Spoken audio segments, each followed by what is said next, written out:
नमस्कार, स्वागत है आपका इंडिया न्यूज हरियाणा में। मैं हूं आपके साथ भारती सिंह। रुक कर लेते हैं फटाफट खबरों का। पश्चिम बंगाल की मुख्यमंत्री ममता बनर्जी नंदीग्राम पहुंची। इस सीट से चुनाव लड़ने की घोषणा के बाद ममता बनर्जी पहली बार नंदीग्राम पहुंची। ममता बनर्जी यहां पर तृणमूल कांग्रेस कार्यकर्ताओं के साथ बैठक करेंगी और फिर चुनाव प्रचार की शुरुआत करेंगी। ममता बनर्जी नंदीग्राम सीट से 10 मार्च को नामांकन पत्र दाखिल करेंगी।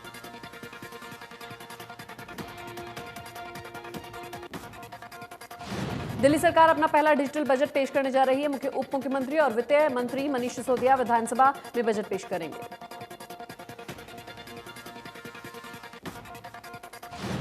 कोरोना महामारी को देखते हुए बजट दस्तावेज डिजिटल फॉर्म में होगा। इस बार बजट की थीम देशभक्ति पर आधारित होगी। इसमें महामारी में मौजूद दौर में दिल्ली के विकास का खाका पेश किया जाएगा।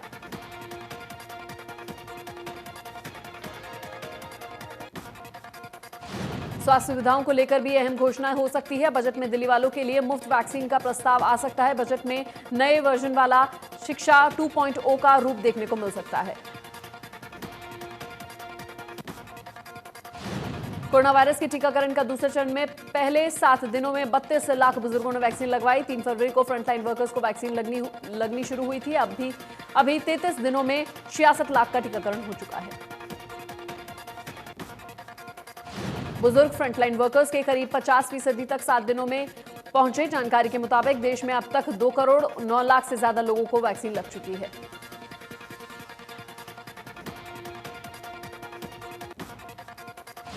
इनमें से 69,85,000 स्वास्थ्यकर्मी ने पहले और 35,47,000 में दूसरी डोज भी लगवा ली है। 66,09,000 फ्रंटलाइन वर्कर्स वैक्सीन ले चुके हैं। इसमें से 2,13,000 में 2 डोज लगवा चुके हैं।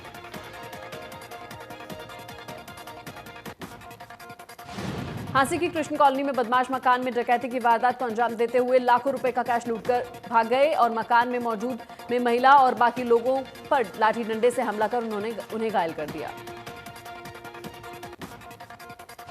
बदमाश घर के बाहर खड़ी कार को भी बुरी तरह से क्षतिग्रस्त कर गए। वारदात के बाद इलाके में दहशत का माहौल है। सूचना मिलने पर अनाज मंडी पुलिस मौके पर पहुंची और बदमाशों की धरपकड़ में जुट गई।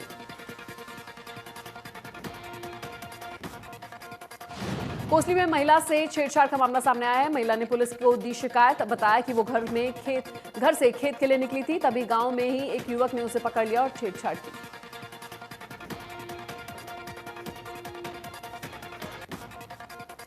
महिला ने शोर मचाया तो आरोपी भाग गया। पीड़ित महिला का कहना है कि अगर आरोपी के खिलाफ जल्द कार्रवाई नहीं होती है तो वह कभी भी अप्रिय घटना को अंजाम दे सकती है। पश्चिम बंगाल के कोलकाता में स्टैंड रोड पर न्यू कोयला घाट बिल्डिंग में 13वीं मंजिल पर आग लग गई। घटना में 9 लोगों की मौत हो गई। बिल्डिंग में ईस्टर्न रेलवे का कार्यालय है। इस हादसे में मरने वालों में 2 रेलवे के पुलिसकर्मी शामिल हैं। आग की वजह जानने के लिए रेलवे का 4 अधिकारियों का नेतृत्व उच्च स्तरीय जांच कमेटी बनाएगी। रेलवे मंत्री पीयूष गोयल ने घटना पर शोक जाहिर करते हुए कहा है कि इस त्रासदी में 4 दमकल कर्मी, 2 रेलवे कर्मी, 1 एएसआई समेत 9 लोगों की जान गई है। रेल मंत्री ने रेलवे की तरफ से राज्य सरकार को हर संभव मदद करने का आश्वासन दिया है।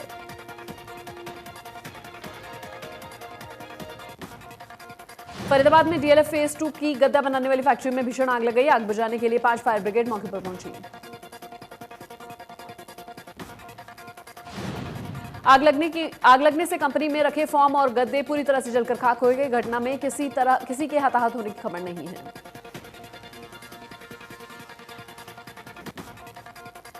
हरियाणा विधानसभा में गूंजा किसानों का मुद्दा। किसान विधायक आफताब अहमद ने सवाल के जवाब में सरकार की जानकारी देते हुए कहा कि किसान आंदोलन के दौरान अब तक 68 लोगों की मौत हो चुकी है।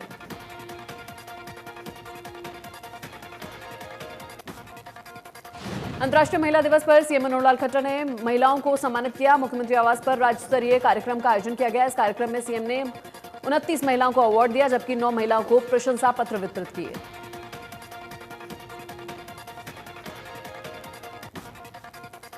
कार्यक्रम में मुख्य अतिथि मुख्यमंत्री मनोहर लाल रहे जबकि महिला एवं बालक विकास मंत्री कैलाश डांडा मंच पर शामिल हुए। राज्य स्तरीय अवार्ड विजेता भी कार्यक्रम में शामिल हुए।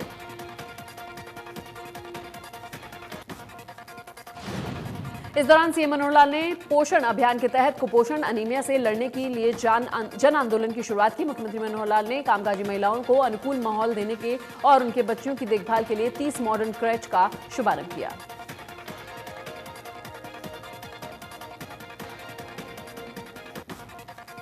बता दें कि पहले चरण में 8 जिलों में 30 क्रच शुरू किए गए हैं। साथ ही महिलाओं को आर्थिक तंगी और शोषण से बचाने के लिए वन स्टॉप सेंटर का प्रभावी संचालन किया जा रहा है। इसके लिए व्हाट्सएप नंबर भी लॉन्च किया गया। अंतर्राष्ट्रीय महिला दिवस के मौके पर 9 एनजीओ के साथ MOU किया गया। इसके जरिए महिलाओं को और ज्यादा मजबूती मिलेगी।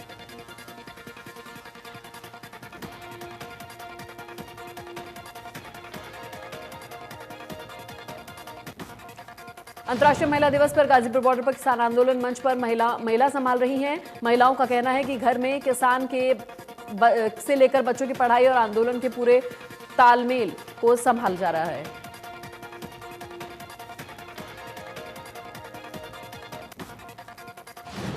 पंचकुला में आज इंटरनेशनल वुमेन्स डे के मौके पर साइक्लोथॉन का आयोजन किया गया, जिसे डीसीपी पंचकुला मोहित हारना ने हरी झंडी दिखाकर पंचकुला सेक्टर 5 से रवाना किया।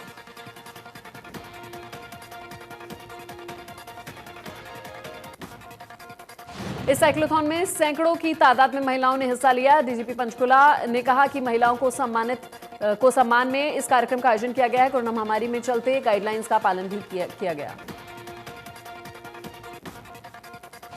अंतर्राष्ट्रीय महिला दिवस के मौके पर फरीदाबाद के सेक्टर 12 में खेल परिसर में महिलाओं ने 2 किलोमीटर दौड़ का आयोजन किया, जिसमें शुरुआत फरीदाबाद की पुलिस कमिश्नर ओपी सिंह ने की। पुलिस कमिश्नर ओपी सिंह ने महिलाओं के साथ 2 किलोमीटर दौड़ लगाई। यह दौड़ खेल परिसर में होकर 2 किलोमीटर की दूरी तय करने पर हुई वापस खेल परिसर में आकर खत्म हुई। अंबाला में नाहन हाउस की वाल्मीकि धर्मशाला में हरियाणा जनचेतना पार्टी ने महिला दिवस के मौके पर मेडिकल चेकअप कैंप लगाया। कैंप में महिला के चेकअप का विशेष ध्यान रखा गया। अंबाला शहर नगर निगम में मेयर शक्ति रानी शर्मा भी कैंप में मौजूद रहीं। मेयर शक्ति रानी शर्मा ने कहा, महिलाएं खुद पर ध्यान नहीं देती हैं, वो अपनी बीमारियों को दरकिनार करती हैं।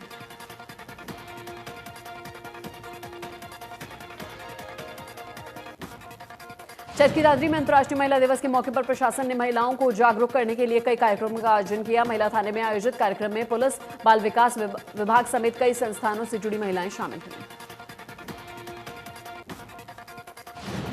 इस दौरान स्कूटी रैली का आयोजन किया गया। पुलिस अधीक्षक विनोद कुमार ने हरी झंडी दिखाकर रैली को रवाना किया। पुलिस अधीक्षक विनोद कुमार ने बताया कि महिलाओं की ताकत बहुत है।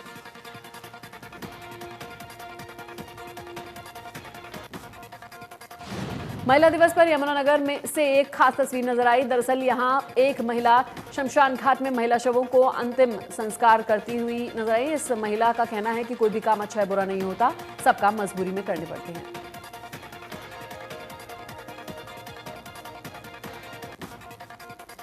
महिला अपने घर पर पालन पोषण और बच्चों की परवरिश के लिए शमशान घाट के शवों का अंतिम संस्कार करने का काम करती हैं। वो इस काम को उसी लगन से करती हैं जिस लगन से लोग अच्छे काम करते हैं। ये महिला इस काम को पिछले काफी समय से कर रही है।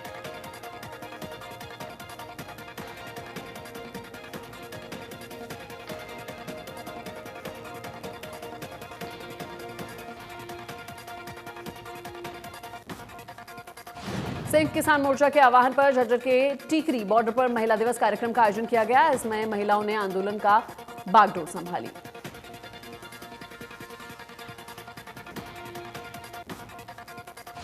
महिलाओं ने आंदोलन के मंच से सरकार को चेतावनी देते हुए कहा कि नारी किसी से कम नहीं है, अपने हक की लड़ाई में पुरुषों के साथ कंधे से कंधा मिलाकर चल रही है।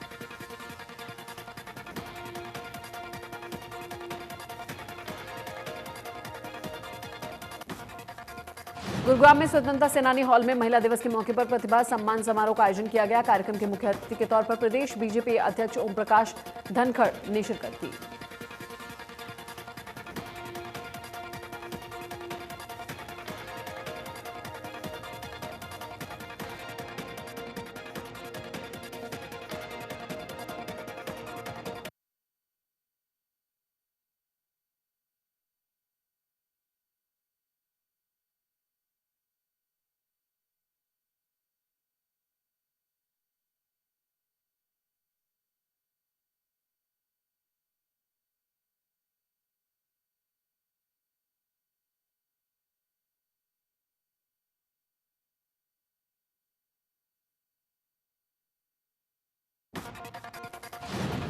प्रतिभा सम्मान समारोह में 56 महिलाओं को सम्मानित किया गया जिन्होंने प्रदेश को गौरवान्वित करते हुए काम किया है। साथ ही वो दूसरी महिलाओं से के लिए भी प्रेरणा बनी।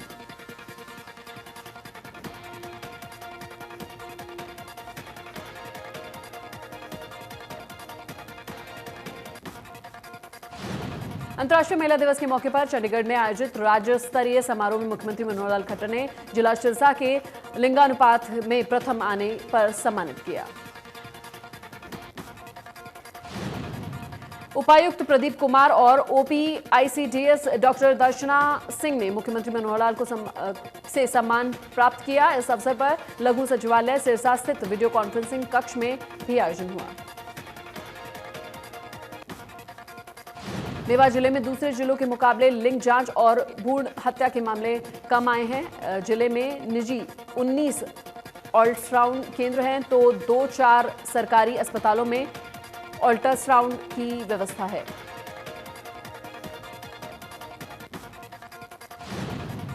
जिले के लिंगानुपात की बात की जाए तो यहां 1000 लड़कियों के मुकाबले 934 लड़कियां जो प्रदेश में टॉप 5 जिलों में शामिल हैं। स्वास्थ्य विभाग की टीम लगातार अल्ट्रासाउंड केंद्रों पर छापेमारी करती रही है।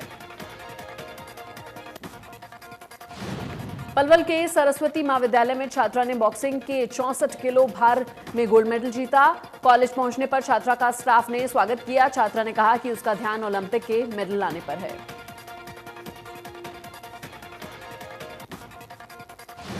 भिवानी के मुख्य डाकघर में विश्व महिला दिवस के मौके पर कार्यक्रम का आयोजन किया गया। इसमें अंतर्राष्ट्रीय मुक्केबाज नीतू सिंह को सम्मानित किया गया। इस मौके पर डाकघर की महिला कर्मचारी भी मौजूद रहीं।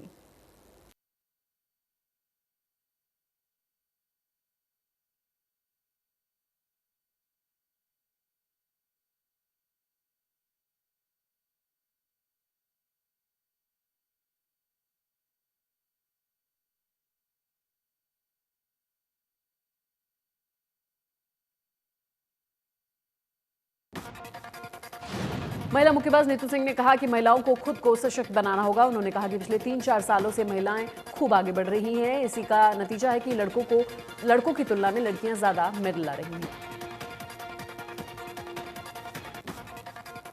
भिवानी खेड़ा के गांव प्रेमनगर में प्रस्तावित मेडिकल को भिवानी शहर में बनाने को लेकर लोगों में रोष है। एक हफ्ते पहले दिए अल्टीमेटम के मुताबिक गांव वाले धरना दिया।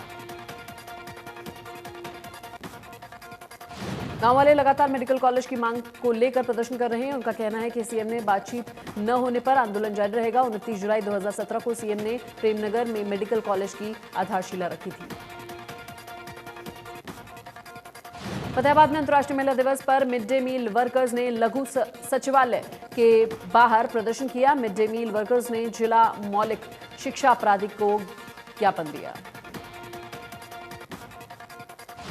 मिड डे मील वर्कर्स का कहना है कि 5 महीने का बकाया मानदेय नहीं मिला है। वर्दी का भत्ता मिड डे मील वर्कर्स को पक्का करें। स्कूल में दोबारा से मिड डे मील शुरू करने की मांग की गई। सिरसा में किसानों ने विधायक गोपाल कांड में दफ्तर को घेराव किया। कांड में गठबंधन सरकार को अविश्वास प्रस्ताव के दौरान समर्थन का ऐलान किया। गोपाल कांड के दफ्तर का घेराव करते हुए किसानों ने जमकर सरकार पर विरोधी नारे लगाए, जिसके बाद विधायक ने नाम ज्ञापन सौंपा गया। साथ ही मांग की कि गोपाल कांड को किसानों के हित में बुलंद किया जाए। हरियाणा में 31 मार्च तक अधिकारियों और कर्मचारियों के तबादलों पर रोक लगा दी गई है। सरकार ने बजट सत्र और वित्तीय वर्ष की तैयारियों को लेकर फैसला लेते हुए आदेश दिए।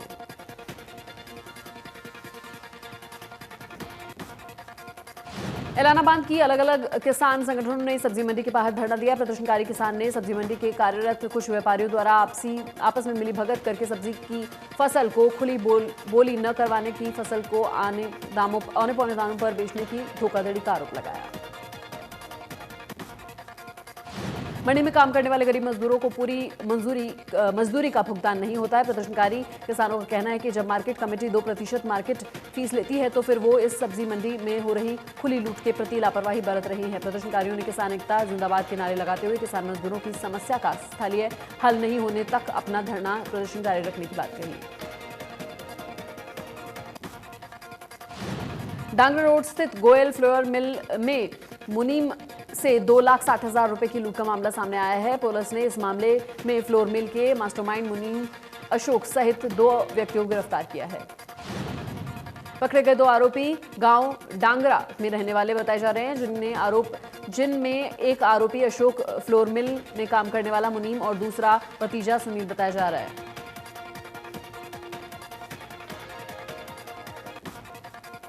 घर के सामने शराब पीकर डीजे पर अश्लील डांस करना बदमाशों को भारी पड़ा। सोहना पुलिस ने आधा दर्जन लोगों के खिलाफ आपराधिक धाराओं के तहत मामला दर्ज किया है। आरोप है कि युवक अश्लील मदिरा में कपड़े उतारकर गांवों के बीच अश्लील डांस कर रहे थे। बदमाशों ने अपने हाथों में देसी कट्टे भी लिए हुए हैं। शराब के नशे में उन्होंने एक युवक के घर पर दरवाजे पर भी तोड़फोड़ की। गांव चौनपुरा एक युवक को सोहना पुलिस को शिकायत में कहा कि गांव का ही राहुल नाम का एक युवक अपने साथ कई बदमाशों को लेकर गांव आया, जिन्होंने शराब पीकर जमकर धमाल मचाया। गुरुग्राम में सफाई कर्मचारी के लिए 6 दिवसीय प्रशिक्षण शिविर का आयोजन किया गया। सफाई मित्र सुरक्षा चैलेंज प्रशिक्षण कार्यक्रम में सभी सफाई कर्मचारियों को सीवर में जुड़ी मशीनों को लेकर जानकारी दी जाएगी। कार्यक्रम की शुरुआत गुरुग्राम की मेयर मधु आजाद ने की। सीवर की सफाई के दौरान कई कर्मचारी हादसे का शिकार हो जाते हैं।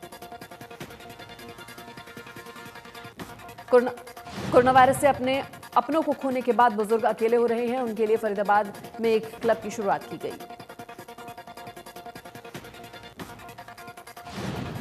जिला उपायुक्त यशपाल यादव ने डिग्निटी टू डिग्निफाई क्लब का उद्घाटन करने के बाद कहा कि कोरोना के बीच कई लोगों ने अपनों को खोया है। ग्रेटर फरीदाबाद के स्लैम हैरिज क्रिकेट अकादमी में DG11 और FCCI टाइगर्स के बीच T20 मैच खेला गया। पहले बल्लेबाजी करने उतरी DC11 की टीम ने 20 ओवर में 227 रन बनाए। DC11 के कप्तान फरीदाबाद के DC यशपाल यादव को केंद्रीय मंत्री कृष्णपाल गुर्जर ने उनकी टीम समेत सभी को ट्रॉफी दी। भारत की शीर्ष महिला पहलवान और टोक्यो ओलंपिक की दावेदार मानी जा रही विनेश फोगाट फिर से दुनिया में नंबर 1 खिलाड़ी बन गई हैं। फोगाट ने मोटियो पेलिकॉन रैंकिंग कुश्ती सीरीज में जीत दर्ज कर एक लंबी उछाल लगाई है।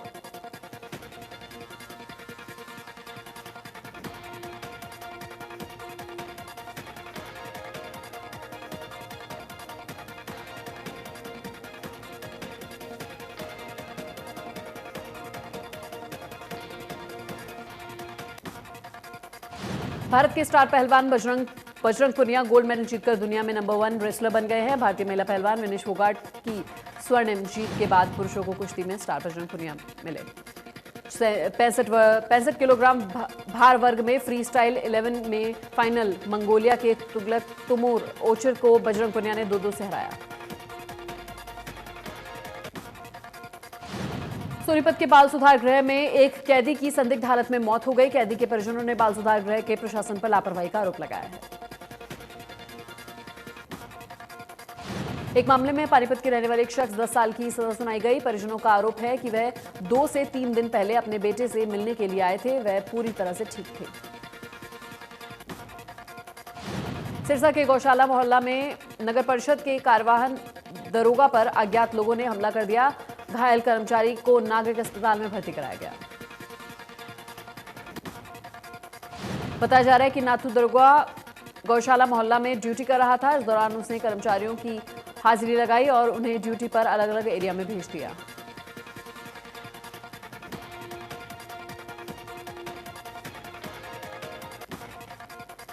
भिवानी CIA 2 पुलिस ने एक बार फिर अवैध शराब तस्करी का पर्दाफाश किया है।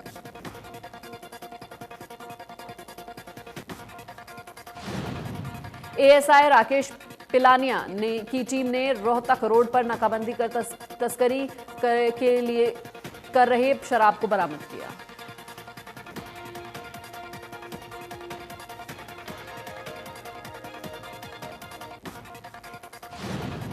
डबवाली पुलिस ने जिला सिरसा में से होकर गुजरने वाली मुद्रा भटिंडा रिफाइनरी की कच्चे तेल की पाइपलाइन से तेल चोरी करने वाले एक गिरोह का पर्दाफाश किया है। तेल चोरी के आरोप में पकड़े गए सभी आरोपी पंजाब, यूपी और हरियाणा के रहने वाले हैं।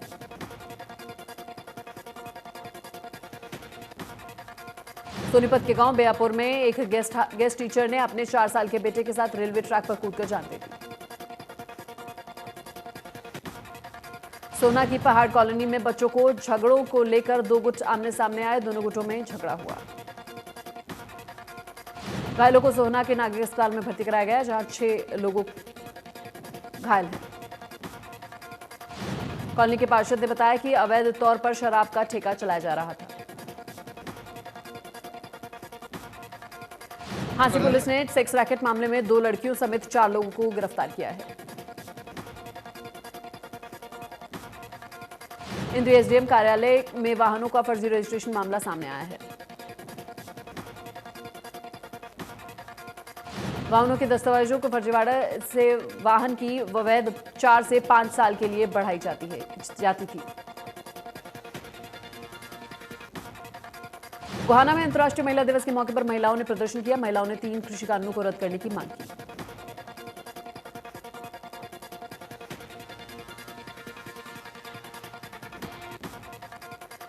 कैथल के खरका गांव में सीनियर सेकेंडरी स्कूल में 35 बच्चे कोरोना पॉजिटिव आए हैं, जिसके बाद स्कूल के सभी बच्चों को कोरोना टेस्ट के लिए भेजा गया। गौरतलब है कि पहले स्कूल के टीचर कोरोना पॉजिटिव आए थे, जिसके बाद स्कूल में 150 बच्चों का सैंपल लिया गया। 23 बच्चे कोरोना पॉजिटिव मिले। हरियाणा में 24 घंटे में कोरोना के 231 केस सामने आए हैं। कोरोना से 2 मरीजों की मौत हुई है। दिल्ली में 24 घंटे में कोरोना से 239 केस मिले हैं। दिल्ली में अब तक 6,41,000 से ज्यादा लोग कोरोना पॉजिटिव मिले हैं।